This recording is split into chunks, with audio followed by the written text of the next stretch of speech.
Hey everyone, intuitive and astrologer Lisa Salvatore here to talk more about this full moon that we've got coming up this week on August the 11th. Now I've already gone ahead and done a full video and reading on this full moon in Aquarius that takes place on the 11th, which you can find linked below. But I wanted to come back and do a little more on this because there is a lot of karmic implications surrounding this full moon that I don't believe I touched upon in that last video. And so I wanted to do it more for you by your sign, okay? By your rising sign. Now you can certainly follow your sun sign, but I would prefer and recommend that you follow this by your rising sign. Now, if you don't know your rising sign, there's a quick tutorial also linked below, which will show you how to quickly identify your rising sign, represented by ASC, ascendant, in the chart, okay? That is your rising sign, and I highly suggest you follow this according to that. But if you don't know it, don't have it, don't care, follow your sun sign. It will probably be applicable, just maybe not as accurate. Now, the full moon takes place on August 11th, 9:36 p.m. Eastern Time, in the sign of Aquarius. Now, we have a full moon when the sun and the moon sit opposite each other, and the sun is currently in Leo, which means that this full moon is going to be in the opposite sign of Aquarius, okay? Now, Leo rules with the heart, Aquarius rules with the head, and that is what's necessary right now, to be able to detach objectively from our emotion and see things for the way they truly are and see the bigger picture. This time period is about moving forward more authentically. And this full moon is going to highlight an area of your life and your reality where maybe you have not been doing that. And because we're dealing with Saturn, Saturn is a planet of the reality check. It's cold, hard truths. It makes us reevaluate and retrace our steps and look at what we've been doing up until this point and has it been working for us? Now let's remember, Saturn is retrograde, okay? So even more to the point of that reevaluating component. Now, furthering this is that Saturn rules Aquarius, okay? Saturn is the traditional ruler of Aquarius, and Uranus is the modern day ruler of Aquarius. So we've also got this whole Saturn-Uranus component to this full moon that much stronger. Now, bring in the fact that this full moon is conjunct Saturn, which means very tightly aligned with Saturn, and Saturn is retrograde, it amplifies that even more. Saturn is the planet that rules over karma, okay? Now, karma is not, I always say this, karma is not bad nor good. It just simply is. Karma is consequence for past life actions and actions in this life that we are destined to repeat until we transcend the karma or learn the lesson. And oftentimes we must do it time and time again in order to get it right, if we even get it totally right in this lifetime. And again, we all have our own unique, another keyword for Aquarius, we all have our own unique journey here. And so this is going to be different for all of us. Now, this full moon that takes place on the 11th is a supermoon, which means it is that much more closer to the earth. Therefore, it is that much more closer to us. We feel it that much more strongly. Full moons always pull up and out heightened awareness, emotion, and intuition. Dreams get much more vivid and cuckoo. Energy kicks up. Things can seem a little out of control for some moments, or some days actually. But at the same time, there could be a lot of epiphanies, a lot of aha moments, a lot of reveals of what has been unconscious being brought up to the conscious, which is what the full moons do. They bring things up. Now remember, Saturn rules Aquarius. This is an Aquarius full moon. Therefore, Saturn rules this full moon, and Saturn is conjunct the full moon. So it really brings in this Saturnian theme to the full moon. It asks us to reevaluate and back up and see where we are right now, currently. And because we're dealing with Aquarian energy, one of the very many gifts of Aquarian energy is that it allows us to detach from all of the emotion. It allows us to see our emotions and our passions more objectively, to embrace our individuality and our uniqueness, and move forward towards authenticity.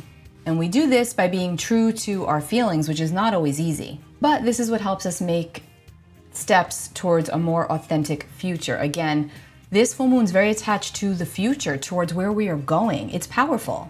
Now again, because we're dealing with both Saturn and Uranus, Saturn asks us to stop and slow down and reevaluate, and it may even seem like it's restricting us in some area of our life. Uranus seeks to break us free. It seeks to liberate us. It wants us to, get out of the rut, get out of the comfort zone. But Saturn only wants us to do that when it makes sense and when we're good and ready. So there's a little bit of an oppositional energy here, which is really ironic since both Uranus and Saturn rule Aquarius. Now, the other part that's kind of funny about this is that this full moon is also squaring Uranus. So again, this just highlights the feeling of like, oh my goodness, I know what I want to do. I can feel it. I can see it. I can, whatever the case may be, I can smell it. I can taste it. I know where I need to go and where I want to go, but I just can't seem to get there.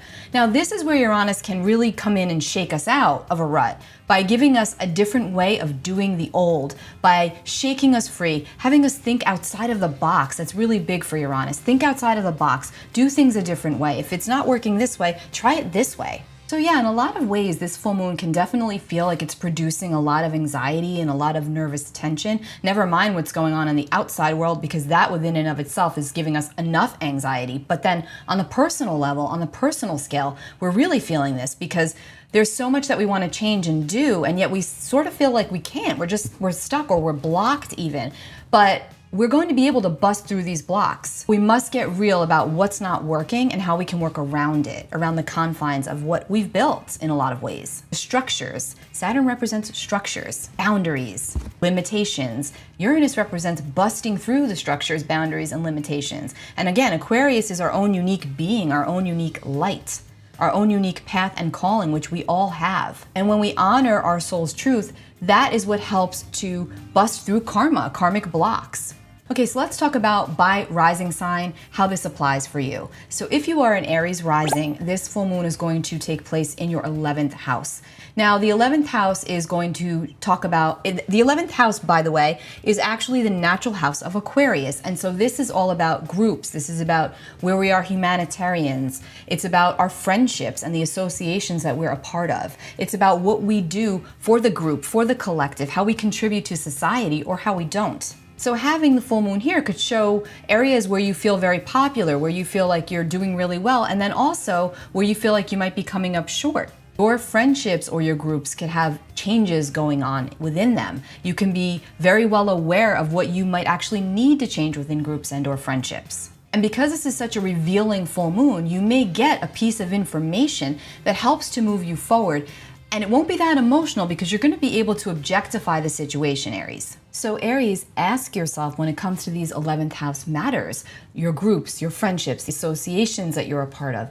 Have you been giving of yourself, or have you been too selfish in a way? And there's no judgment attached to that. This is where the karma comes in, because if you have been more selfish and you've been wanting to do charity work, for example, or you've been wanting to help your friends out, but you just keep telling yourself, I have no time. I'm not going to call her and check in on her because I really, really think about this person all the time, but I'm super busy and I just don't have time to call this person. And let's say that other person's drowning in their own cesspool of emotion and they really could use a friend, and you're not reaching out because you're busy.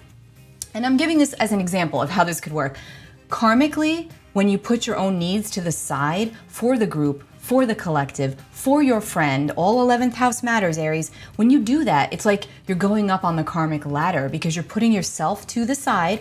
And let's remember, Aries is the sign of the self. And as such, the shadow energy to Aries energy is that it can be selfish. Now, being selfish has its place and is necessary at times, so I'm not knocking that energy at all. But you may have it revealed to you somehow, even if it's just by you digging deep and going into this and asking, where could I be a better person in the 11th house areas? Where can I step up? Where can I shine my light more? Now, as you do that, you are incurring positive karma. That is how it works. And if you've been doing that, that's awesome. And hopefully you'll have the most beautiful, brilliant side of this full moon energy. Or perhaps you get some really nice feedback or energy from your friends, groups, and associations that you are a part of. Now for Taurus, Taurus sun, Taurus rising, this full moon is going to take place in your 10th house of your career and your public image and your reputation. This is your professional life. This is your public face. Is your status. And so having your full moon here could give you a lot of epiphanies, and it could feel very difficult for you right now, Taurus, because you may not feel like you're representing yourself the way you want to be perceived. You feel very frustrating. Taurus has been getting beat down because of Uranus in your sign, and Saturn's been squaring off with the Taurus energy. So again, this is going to feel like an extension of that, but it's going to be really about your public persona, your face out in the world. Now, on the positive side, this could give you a really good reality check about what you need to do so you can be in a better space for yourself. Perhaps you need to leave a certain job or a certain relationship that's no longer true for your soul's calling. And once you do that, once you do the Uranus exit, things can shift. Now, speaking of the karmic side to all of this for Taurus, change does not come easy to strong Taurus energy. It just doesn't. Taurus likes to have its systems in place. It likes to be rooted. It likes to be secure, more so than any of the other signs. And so when something threatens that sense of security, it can feel very disarming. It can feel very uncomfortable. It can feel very emotionally jarring and draining. But that is precisely what this full moon is going to highlight for the Taurus rising folks, because it's going to show you an area of your life that pertains to that 10th house energy. Again, your career, your job, your public standing, your public status, your status in general can be challenged, where you have to sit there and say, am I being authentic to who I truly am? Is this my truth? And if it's not, and you're willing to just stay in the same old, then you can expect to accrue that karma of saying that you're going to have to come back and do this again. Now, again, that's not necessarily negative, but it's not your soul's truth. But you're choosing to stay there. So karmically, you're going to have to repeat it again. And so that's the way that works. Now, as uncomfortable as it may feel for the Taurus energies to bust through the stagnancy, to bring you towards a more authentic future for yourself, even when uncomfortable, even when scary, and even when sad, it's when you go out of the confines of what you've built for yourself, that is when you grow. And that is when the universe can deliver some really beautiful servings for you, Taurus. But again, you won't know that unless you bust through the stale energy. And because Uranus is in Taurus, if you don't do it, universe might just come in and do it for you. So I guess it's about how you handle it at that point. Gemini rising, this full moon is going to illuminate your 9th house. The 9th house being your belief system, your religion, your politics, your faith, your spirituality. Also, it highlights issues around travel, long distance travel, foreign cultures, expansion, higher education, publishing, communication. So this full moon can illuminate for you situations around those areas of life. Now, karmically speaking, if you are living into your truth, if you're being authentic to your own belief system, if you're not acting one way and believing something different, if you're being truthful in all of those ways, if you are working on your goals and consistently learning and seeking higher knowledge for yourself for pure reasons, not for manipulative or trickster reasons, but for pure reasons, that is going to be karmically clean for you. And if you're not, you're likely going to get a karmic reality slap, as I call it, as to where you're coming up short, and you may need to revise something or some things around the 9th house areas of life. For example, let's say you are atheist, which means you don't really believe in anything, as far as I know. Atheists don't really have a belief system. But yet you're out preaching that you're Catholic, and you're following Catholicism, and you're teaching about Catholicism, yet you don't believe in it at all. Under this full moon energy, it will likely be revealed. Maybe somebody else finds this out about you, or maybe it just comes to the surface and you can't live within this falsity of your nature anymore. If you're a Gemini rising, it could be something that goes that way. Now, the 9th house also rules over the law, over law and order, over judges and over juries. So if you are dealing with something legal and you have not been honest, then yes, this time period could bring that up for you, and you may have to face, some karma surrounding that. Or you can, if you're on the receiving end of that and something's been done, if there's been wrongdoing towards you or injustice towards you, then this could be a time when you get some really great information and really great results for all of your hard work and dedication. So again, if you've been sincere in these 9th house areas, Gemini, it'll be great. It may still be, unnerving finding things out that you may not like, but karmically, if you've been good, karmically correct, karmically just, it will work out in your favor. And if not, you may just have to tweak some stuff. Cancer rising, this full moon is going to illuminate your 8th house. Okay, the 8th house is a deep psychological space. It is a deep psychological water house. This deals with areas of death, physical and metaphorical. It deals with sex. It deals with intimacy. It deals with bonding. It deals with finances, finances of others. It's loans and debts and banking. It's psychotherapy. These are all the really deep things. Deep things fall under the 8th house energy. And so having a full moon here can absolutely feel very emotionally deep, very emotionally intense, very psychologically draining even. You may want to decide to put yourself through some heavy, intense therapy right now, Cancer, if things are coming up for you and you feel like you're drowning, which could potentially happen under this energy. But if that does happen to you, just take a step back, because it will pass. But the objective is to get you to lean into it. If it's obviously blocking you, if it's holding you back, if it's coming up so deeply under this energy, it's buried. And again, the 8th house deals with what we bury literally and metaphorically. And at some point, the skeletons have to come out of the closet. So this could be a full moon where that is illuminated for you, that's highlighted for you. And as long as you're willing to go in and do the work and transcend that karma, it's going to take you to a much higher space. Now, if you choose to just ignore it, it may go away for a while, but we know that the wounds will always open back up, right? This could also be a time of finding out secrets about other people in your life. Things that you might have been wondering about, but you just didn't know. This could be a time where you really get some insights that come through psychically even. That's the 8th house. So for Leo Sun, Leo rising, this full moon energy is going to illuminate your 7th house of partnerships, committed relationships. It's also the house of our open enemies. So you could have some serious epiphanies when it comes to the partnerships in your life.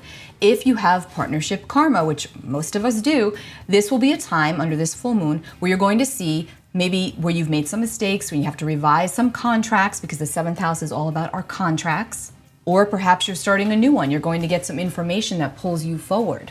Now, because this full moon takes place in Aquarius, which is your opposite sign, and this would be your 1st house, because Leo rising, this would be your 7th house. So that makes Aquarius your 1st house. So this is the mirror effect, right? This is the projection. So on the other side of the coin, we could be looking at the ways in which we do partnership. And if there is not a partner in your life, you're thinking about or really truly reevaluating what it is that you require from a partner, or maybe what you've been accepting from a partner that you don't want to accept anymore, where it doesn't feel right to you, or it doesn't feel authentic to you. Remember, Leo is all about the heart. Leo rules over the heart. And so more than any other sign, Leo energy requires you to truly live out of the heart space and follow and honor the courage and the strength of your own heart, of your own soul. And so if you're not doing that when it comes to your relationships, and again, this is not just marital relationships, even though the 7th house does rule over marriage.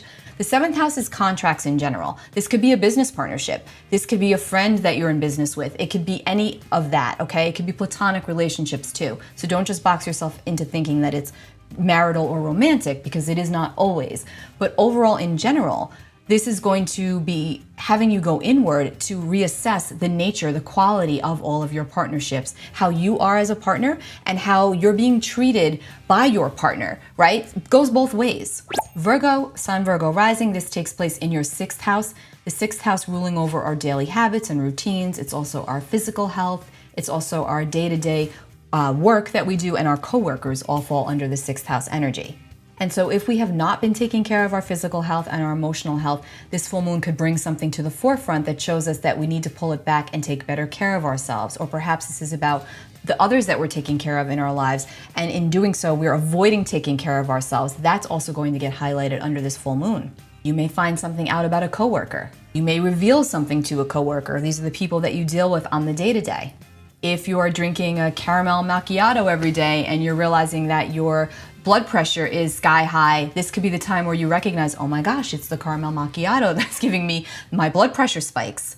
And then you seek to change that. This full moon could bring that up for you. It could take on many different forms, and it's going to be different. It's not going to be the same for every single Virgo Sun, Virgo rising, but Virgo rising, it is your 6th house. So these are the areas that the 6th house rules over. Again, you could just have an epiphany, an aha moment about these areas of your life.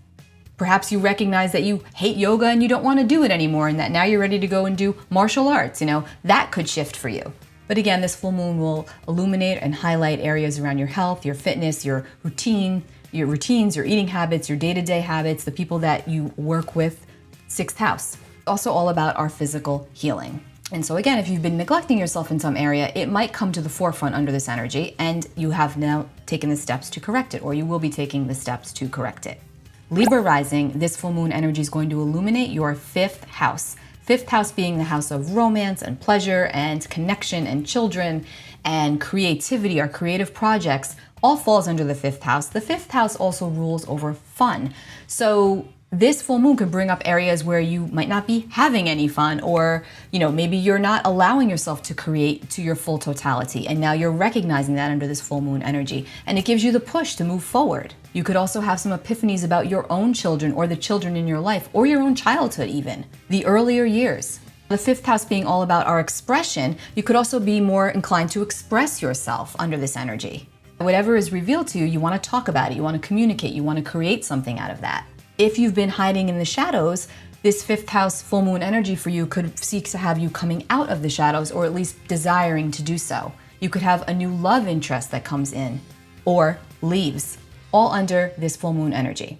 Scorpio rising, this full moon is going to illuminate your fourth house.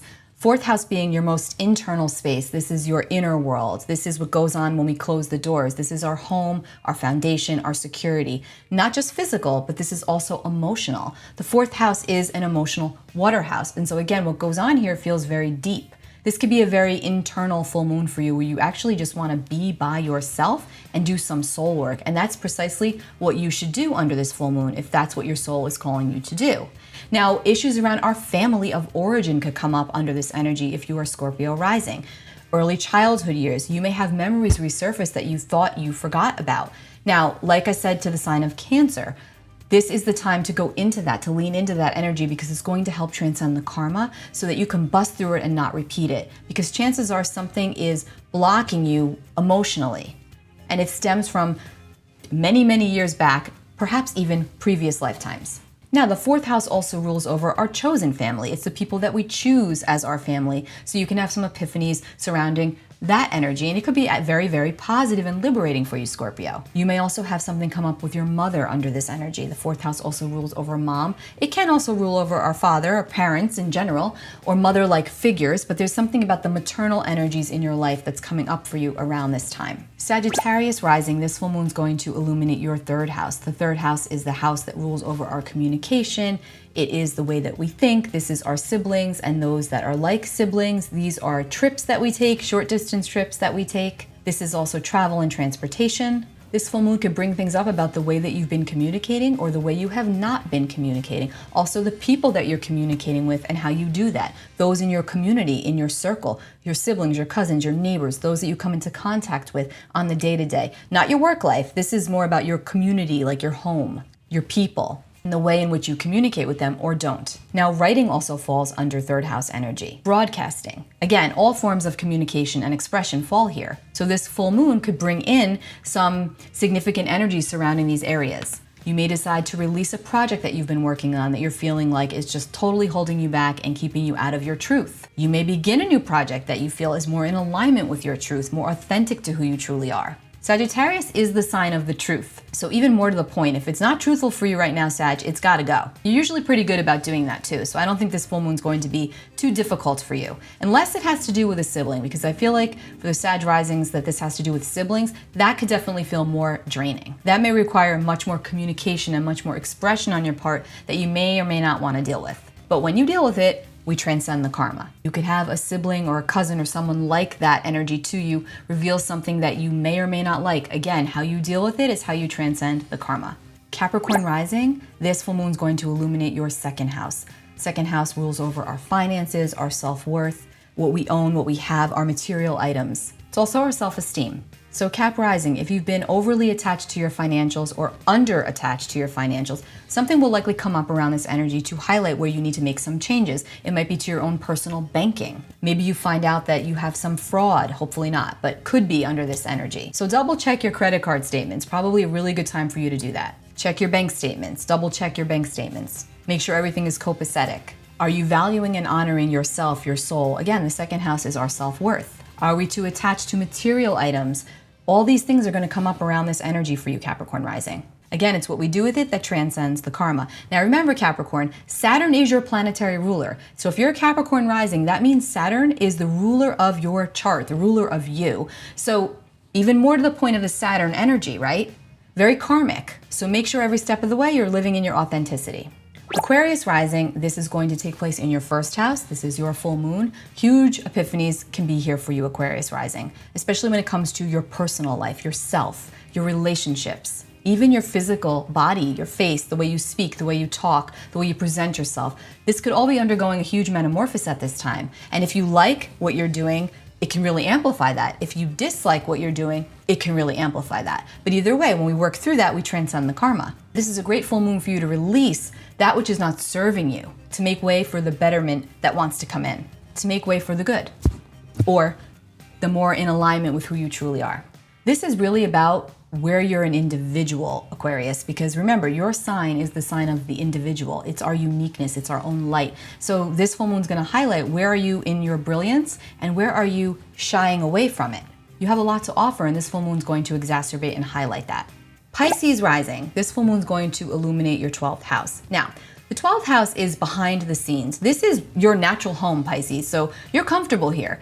Behind the shadows, behind the curtain. A lot of what takes place in the 12th house is internal. It's not what people can see. It's very unconscious. Sometimes we don't even understand what goes on in the 12th house because it's very nebulous, ruled by Neptune. So for you, you could again have some really psychological epiphanies. You could also have a huge spiritual awakening because again, the 12th house is psychic energy. This is where we come into the unseen, the unconscious. So this is a great full moon for doing psychic work. Now, if you are a Pisces rising and you work in a healing profession, whether you're a massage therapist, a Reiki practitioner, a psychic, a medium, an astrologer, whatever, and you're not practicing in total integrity, and only you will know that, right? If you're not practicing in your total integrity and you know that, this full moon could bring something up and out that makes it difficult for you to continue to do that and forces you into a more authentic space.